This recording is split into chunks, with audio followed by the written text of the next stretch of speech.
মৰমৰ ছাত্ৰ ছাত্ৰীসকল, আশা কৰোঁ তোমালোক ভালে আছা আৰু ইতিমধ্যে পৰীক্ষাবোৰ দি আছা নহয় জানো? পৰীক্ষাবোৰ চাগে তোমালোকৰ ভালেই হৈছে। আজি মই তোমালোকৰ সৈতে অভিকৰ্ষ পাঠটিত থকা এটা প্ৰশ্ন আছে, দেখিছানে? তোমালোকে প্ৰতিদিনে ঘৰত যিখিনি সময় পঢ়া শুনা কৰা তাৰে এখন দিনলিপি প্ৰস্তুত কৰা। এই দিনলিপি সম্পৰ্কে তোমালোকক মই আজি ক্লাছটো দিবলৈ লৈছোঁ। দিনলিপিনো কি, দিনলিপিনো কেনেকৈ লিখে, এনেকুৱাবোৰৰ বিষয়ে অলপ আলোচনা কৰিম আজি। আৰু বাকী তোমালোকৰ যিহেতু অহা সপ্তাহৰ পৰা আকৌ গুগল মিটত ক্লাছ দিয়া হ'ব, সেইকাৰণে ব্যাকৰণৰ স্বৰান্ত শব্দ, ব্যঞ্জনান্ত শব্দ, বচন এইবোৰৰ আলোচনা মই গুগল মিটৰ ক্লাছত কৰিম।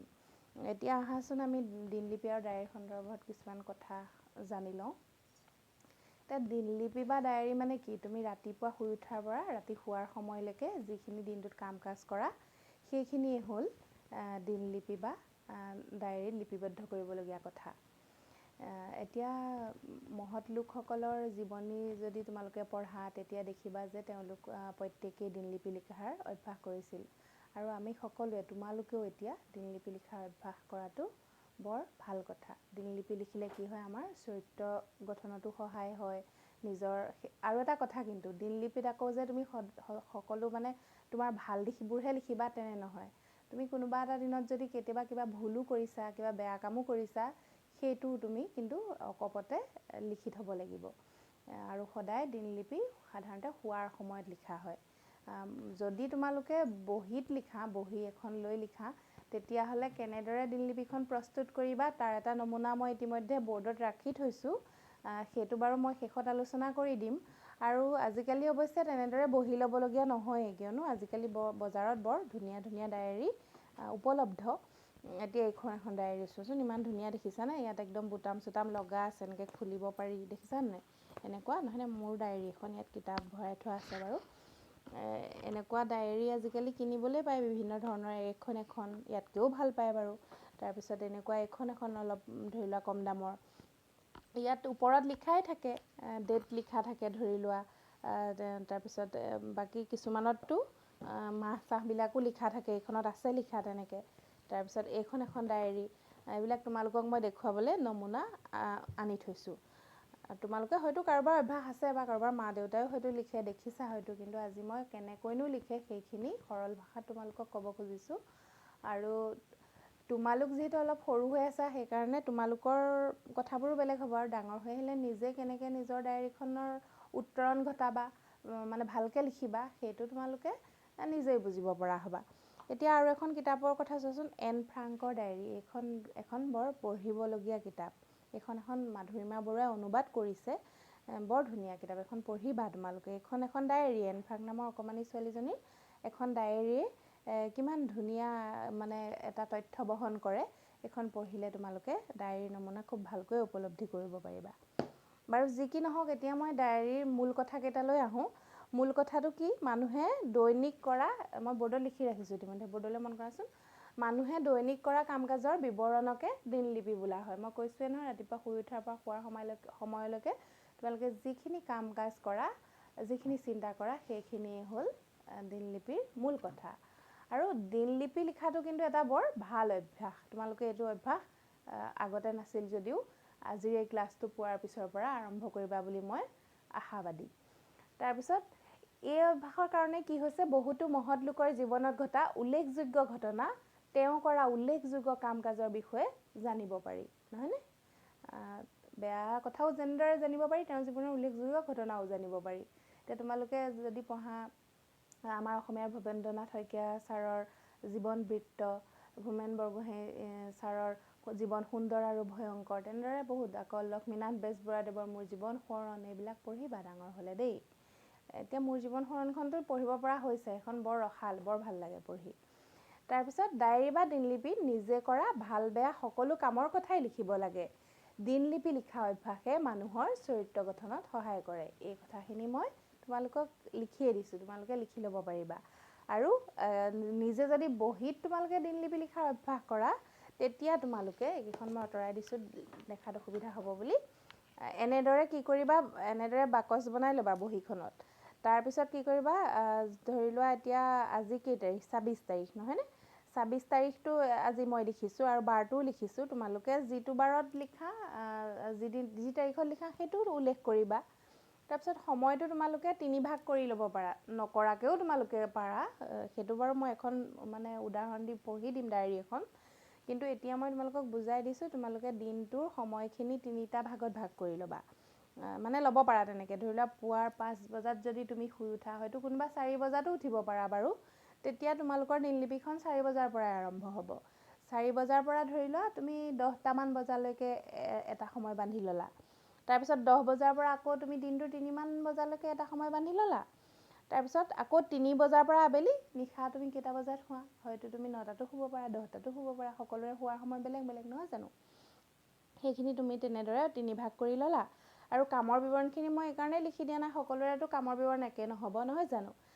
গতিকে নিজে কি কি কৰিলা অকপতে সকলো মানে সঁচা কথাবোৰ, ভাল বেয়া সকলো ঘটনা তোমালোকে এই মাজৰ বাকচটোত লিখি যাবা।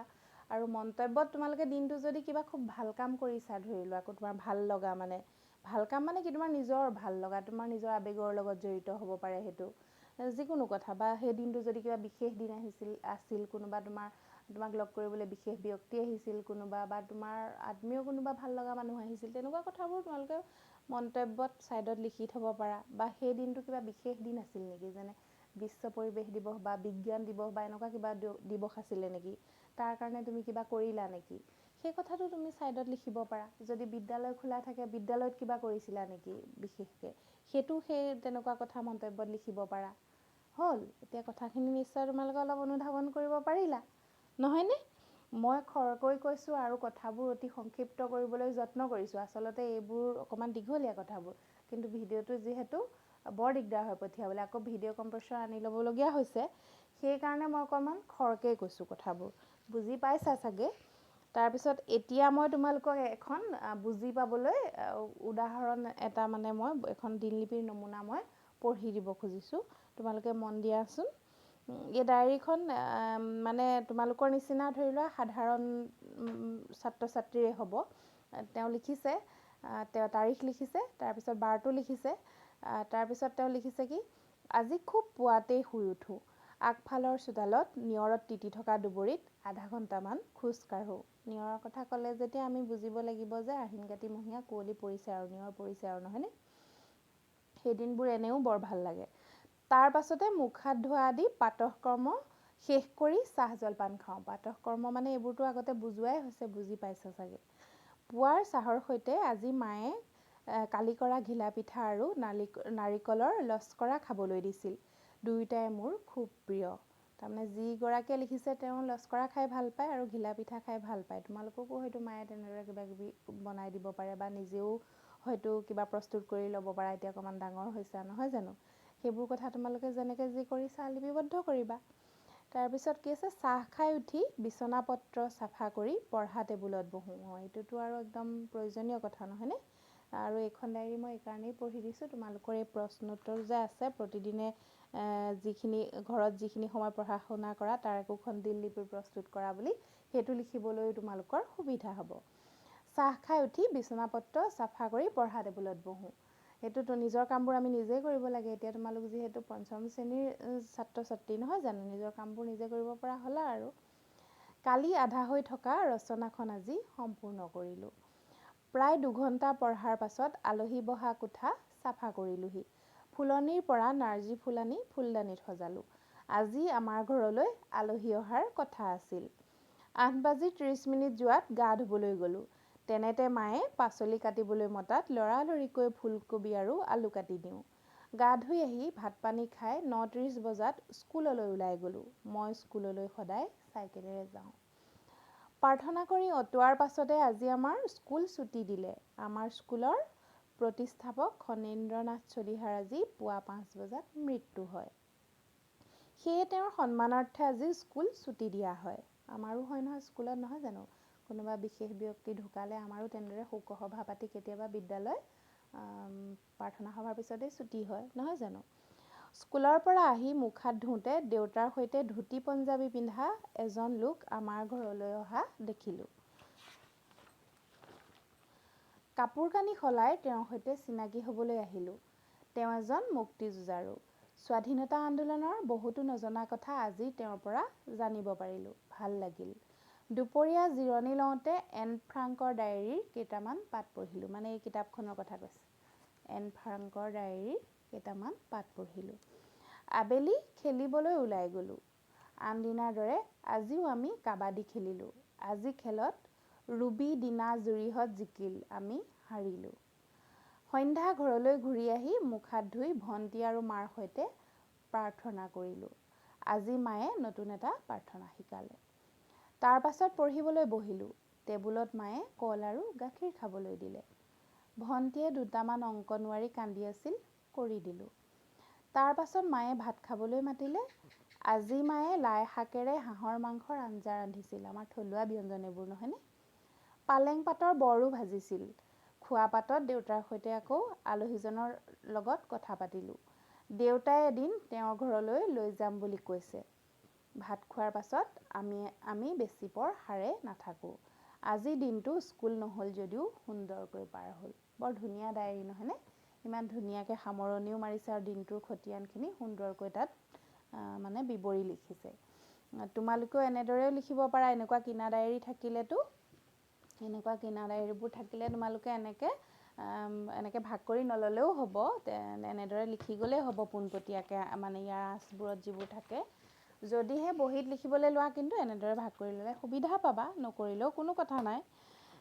যদি তোমালোকে এনেকৈ ডায়েৰী থাকে তেতিয়াহ'লে তোমালোকে এনেদৰে ইয়াতে লিখিব পাৰিবা। এনেকুৱাতে লিখিবা, বাৰ চাৰবোৰ ইয়াত থাকেই নহয়। তথাপিতো নিজে অসমীয়াত লিখি ল'ব পাৰা আৰু মূল কথাবোৰ তেনেকৈ লিখি গ'লে নিজৰ কথাবোৰ পিছত হয়তো কোনে জানে, নহয় জানো, কাৰ জীৱনৰ কথা। তোমালোকৰ মাজৰ পৰাওতো মহান লোক ওলাবগৈ লাগিব, নহয় জানো, ভাল ভাল। গতিকে জীৱনী লিখিবও পাৰিবা হয়তো, নহয় জানো। এতিয়া আৰু বেছিকৈ নকওঁ, আকৌ আলোচনা কৰিম কেতিয়াবা। গুগল মিটতো আলোচনা কৰিম যদি বিদ্যালয় খোলা দেৰি হয়। আজিলৈ মৰমেৰে আহোঁ। ভিডিঅ'টো নিশ্চয় ভাল লাগিলে। ধন্যবাদ।